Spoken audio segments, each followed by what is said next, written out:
Halo, kembali berjumpa dengan saya Herzfun Arif dari Forum News Network. Tadi saya yakin sebagian besar dari Anda mengikuti dialog nasional yang digelar oleh Front Pembela Islam. Nah, Bung Rocky kan juga hadir ya. Waktu tadi ya Bung Rocky. Sekarang saya ajak Anda untuk dialog langsung dengan Bung Rocky. Ini dialog nasional jilid 2, Bung Rocky. Iya, boleh. Ya. Oke tuh, apa ceritanya sebenarnya itu Anda diundang hadir dalam dialog tadi? Ya, karena disebut tokoh, saya merasa tokoh jadinya tuh. Kayak itu pertemuan tokoh. Ya, nih. Padahal itu sebetulnya semacam keakraban yang lebih diperlebar spektrumnya setelah Habib Rizik pulang. Kan Habib Rizik masih tetap dilokasikan di Petamburan sehingga belum bertemu secara lengkap dengan banyak tokoh. Jadi sekaligus reuni 212, lalu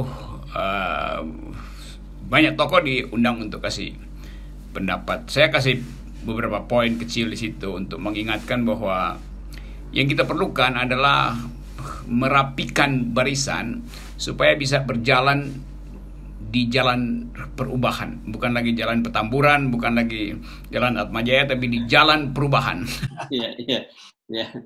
Oke, memang menarik, tapi fokus orang selalu melihat hadirnya bertemunya dua tokoh, meskipun tidak langsung ya.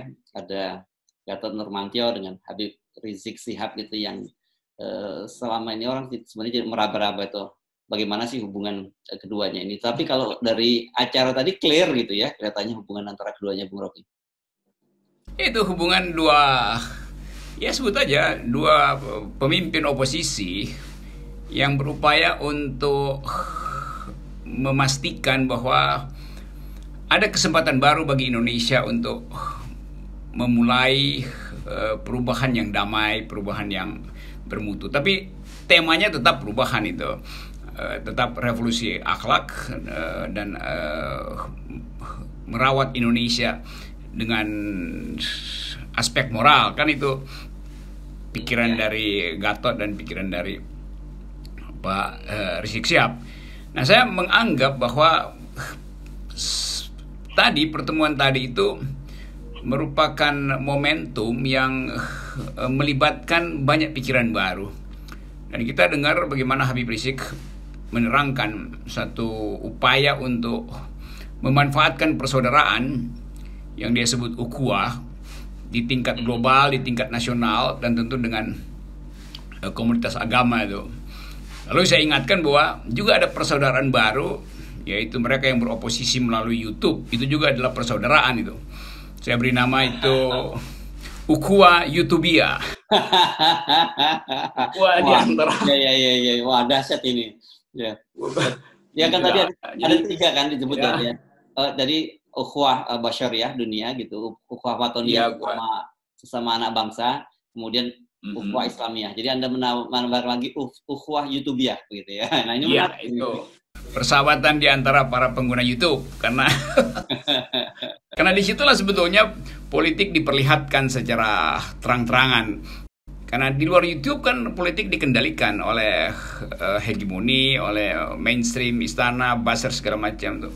Jadi kita perkuat bagian itu. Nah, Rocky Gerung Official, FNN juga itu bagian dari ukhuwah YouTubia. That's the point. Gitu. Untuk merenggangkan sedikit ketegangan. Karena pasti tadi ada aparat biasa, polisi, tentara itu berupaya untuk memantau secara dekat. Tapi karena acara sedang berlangsung, maka pintu ditutup. Setelah sesinya selesai, mulai masuk pada sesi baru, pintu dibuka, diminta supaya juga aparat polisi dan tentara silakan masuk, kita diskusi sama-sama itu. Tapi nggak ada yang masuk, hanya memotret-motret. Jadi mungkin setelah itu ada rapat evaluasi bahwa nggak ada apa-apa, itu cuman webinar dan nggak ada baliho yang perlu diturunkan karena semuanya melalui jaringan satelit. Jadi bagaimana mungkin baliho diturunkan kalau digantung di satelit gitu. Gitu. Nah, saya juga tadi sempat mengikuti itu. Justru saya menangkap kesan sebenarnya Habib Rizik Syihab ini terutama banyak disalahpahami gitu ya. Dan kemudian juga ada kelompok-kelompok yang mencoba membesar-besarkan persoalan sehingga Habib Rizik Syihab di cornering, di pojokkan menjadi sangat kanan luar gitu, sangat radikal. Anda sendiri punya kesan seperti itu tidak, Bung Rocky, setelah dia? Tadi dia uraikan satu hal yang mungkin orang perlu pelajari, bahwa Habib Rizik tidak memposisikan diri secara eksklusif. Dia menyebut berbagai elemen yang menyumbang pada perjuangan mendirikan Indonesia. Itu bukan hanya Islam, ada agama lain, semua etnis. Jadi tadi semacam kuliah universal untuk mengingatkan bahwa bangsa ini tidak boleh pecah karena perbedaan agama, karena perbedaan etnis atau hal-hal semacam itu. Nah, karena itu Habib menerangkan fungsi dari Pancasila itu. Satu persatu dia kupas dengan dalam, kendati singkat-singkat, sehingga orang dapat kesan bahwa Habib betul-betul mengerti bagaimana merekatkan bangsa ini dengan Pancasila itu. Jadi itu sebetulnya satu poin yang mudah-mudahan direkam dengan baik oleh aparat intelijen, sehingga bisa dijadikan bahan untuk menilai siapa sebetulnya Habib Rizik itu. Saya kira itu kuliah yang bagus tadi. Pertama kali diterangkan di situ bahwa Pancasila itu dimaksudkan untuk menghasilkan akhlak. Karena seluruh sila itu berhubungan dengan akhlak. Jadi Habib mau mengatakan bahwa janganlah FPI atau umat Islam dipandang radikal, diasosiasikan dengan ISIS, dengan teroris segala macam. Ya. Jadi itu poin yang penting saya kira untuk mengubah cara pandang intelijen atau cara pandang kekuasaan terutama terhadap profil dari Habib Rizik. Habib Rizik saya kira dia tadi sangat bagus membuat diskursus bahwa FPI adalah bagian dari upaya untuk menghasilkan Indonesia. Ya, Bung Rocky, sebenarnya kan sudah banyak pihak yang bersaksi, bahkan termasuk kita sebut sebelumnya media internasional melihat bahwa terjadi semacam metamorfose dari FPI dan Habib Rizik Syihab ini, dari gerakan yang tadinya memang kesannya garang gitu di jalanan berubah menjadi gerakan kemanusiaan gitu. Tetapi tetap saja ada upaya, ada stigmatisasi gitu, bahwa dia ini radikal kanan dan sebagainya. Dan kalau kita ingat pola-pola semacam ini kan sebenarnya selalu digunakan rezim juga di masa lalu, pada masa terutama Orde Baru, untuk membuat stigma sehingga muncul ada dulu ekstrem kanan, ekstrem kiri, dan formula itu kelihatannya masih terus berlanjut sampai sekarang. Ya, itu anehnya tuh. Habib Rizik berubah, FPI berubah, formula negara tetap sama dalam memandang Habib Rizik kan. Ya. Jadi kayak nggak ada buku lain yang dipunyai istana untuk membaca Habib Rizik gitu. Jadi perubahan politik dunia juga dipahami oleh Habib Rizik. Perubahan statistik pemilu di Indonesia dipahami oleh Habib Rizik. Duel argumen dimaksudkan untuk menghasilkan diskursus baru. Jadi seolah-olah bangsa ini atau bukan bangsa sebetulnya, kekuasaan ini nggak punya cara untuk menyusun kembali legitimasinya selain memojokkan seseorang supaya seolah-olah legitimasinya balik gitu. Dan itu udah nggak mempan, karena makin lama Habib Rizik makin diterima di dalam komposisi politik yang majemuk itu. Tadi kurang lebih datanya ada 11 ribuan di awal yang ngikuti YouTube itu dari Aceh sampai Papua dan luar negeri. Dan itu kan menunjukkan orang ingin tahu apa sebetulnya pikiran Habib Rizik terhadap Indonesia itu. Kalau Gatot orang udah tahu bahwa Gatot jelas pernah memimpin lembaga negara yang punya urusan dengan keamanan, karena itu kebangsaan Gatot itu nggak perlu dipertanyakan tuh. Kegigihan dia untuk berupaya mengingatkan pemerintah, terus berupaya supaya reformasi TNI dilanjutkan, demikian juga kepolisian, itu pikiran Gatot yang sudah final gitu. Dan kita bisa uji bahwa dia memang berhasil menanamkan kader-kadernya, karena itu dia ingin agar supaya unit-unit TNI itu betul-betul menjadi profesional. Nah sekarang Habib Rizik menambahkan poin bahwa dia mengerti Indonesia, dia mengerti Pancasila tuh, dia mengerti apa sebetulnya yang dimaksud dengan revolusi akhlak, yang bukan berarti kekerasan itu. Jadi ada saling melengkapi antara dua tokoh itu. Dan ini sebetulnya yang tidak diinginkan oleh kekuasaan. Jadi cara kekuasaan untuk sebetulnya mengadu domba atau memisahkan elemen-elemen dalam masyarakat supaya mudah dikendalikan, itu tidak akan berhasil. Itu kan politik divide et impera yang dalam versi baru, dalam versi 4.0 sebetulnya. Yang sebetulnya dengan mudah orang tangkap bahwa mengapa oposisi itu yang sekarang diwakili oleh KAMI dan FPI itu harus dikendalikan untuk apa?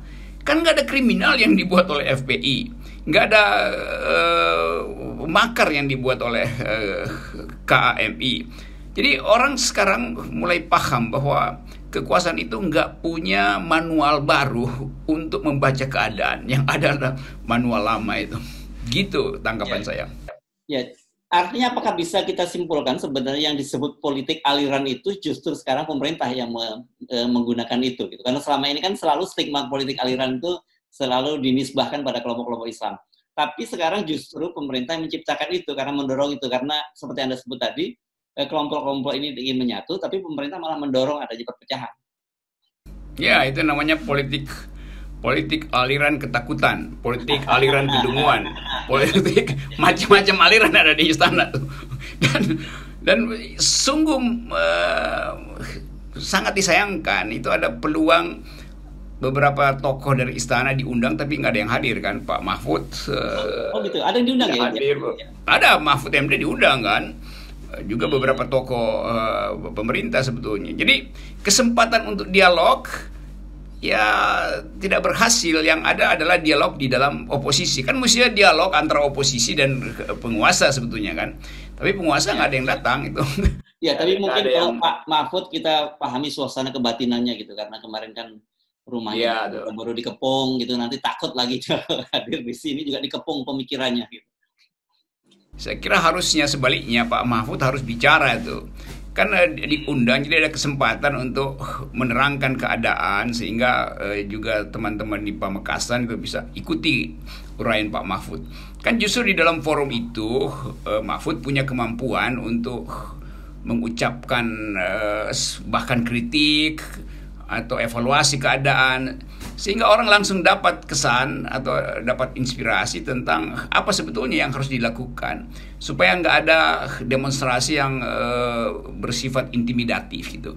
Kan itu sebetulnya, atau minimal kirim orang dari istana untuk ikuti webinar bersama-sama dengan 212 itu. Keakraban itu yang tidak terjadi. Saya baru ngeh kalau ternyata saya pikir ini tadinya konsolidasi kelompok oposisi, ternyata bukan. Ini memang betul-betul dimaksudkan untuk dialog ya? Ya, judulnya dialog. Kalau konsolidasi udah terjadi tanpa webinar, oposisi sudah solid, sudah mengalami konsolidasi itu. Ini oposisi outdoor ya, bukan oposisi indoor nih. Oposisi indoor tuh ada PKS sama Demokrat.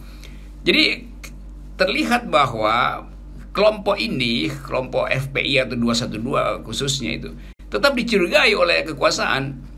Dan ini yang menghalangi dialog sebetulnya. Padahal tema kita kemarin tadi itu adalah dialog nasional itu. Karena itu beberapa tokoh nasional, baik yang oposisi maupun di kekuasaan, diundang untuk ya 2-3 menit mengucapkan sesuatu tuh. Jadi sayang aja momentum ini tidak dimanfaatkan oleh pihak istana. Ya, tapi kalau kita melihat narasi yang disampaikan oleh Habib Rizik Syihab dengan panjang lebar, saya kelihatannya sebenarnya apa yang dia bawa itu sangat akomodatif ya, gagasan-gagasan yang dia bawa itu bukan konfrontatif seperti yang selama ini kita bayangkan. Betul, itu narasi Habib Rizik sangat diplomatis sebetulnya, mengundang diplomatis dalam arti baik itu, mengundang pembicaraan terbuka dengan kekuasaan itu, dan nggak ada bayangan Habib Rizik sebagai singa panggung itu betul-betul sebagai intelektual tuh. Biasanya kan begitu ada mic, Habib Rizik itu nggak tahan, dia mesti ngoceh terus-menerus dan retorikanya makin lama makin tinggi. Jadi Habib bisa bedakan antara pidato di depan mic di jalan dan masuk di dalam suasana akademis itu. Nah, tadi itu sangat akademis sehingga orang mengenal sebut aja ciri lain dari Habib Rizik yang bisa dengan tenang menguraikan problem tanpa teks dan berupaya untuk mengirim pesan pada kekuasaan bahwa kita satu bangsa, kita nggak boleh pecah, kita harus menatap masa depan dengan kemampuan untuk saling memperkuat. Itu sebetulnya undangan intelektual untuk berdialog tentang masa depan Indonesia. Jadi Habib ucapkan itu dengan cara yang sangat meyakinkan dan bahkan ditambahkan dengan cara yang bermartabat itu. Ya, oke. Jadi saya dapat poinnya kalau tadi Habib Rizik memaparkan pentingnya 3 ukhuwah tadi, ukhuwah basyariah itu dunia tadi, ukhuwah watoniyah sebagai anak bangsa, ukhuwah islamiyah sebagai orang Islam bagian dari bangsa ini juga, dan Anda Habib Rocky Gerung menambahkan dengan apa tadi, ukhuwah YouTubiah. Oke. Ya, semoga ada dialog lagi dengan Istana melalui ukhuwah YouTubiah. Baik, terima kasih Habib Rocky Gerung. Oke, FNN berjaya.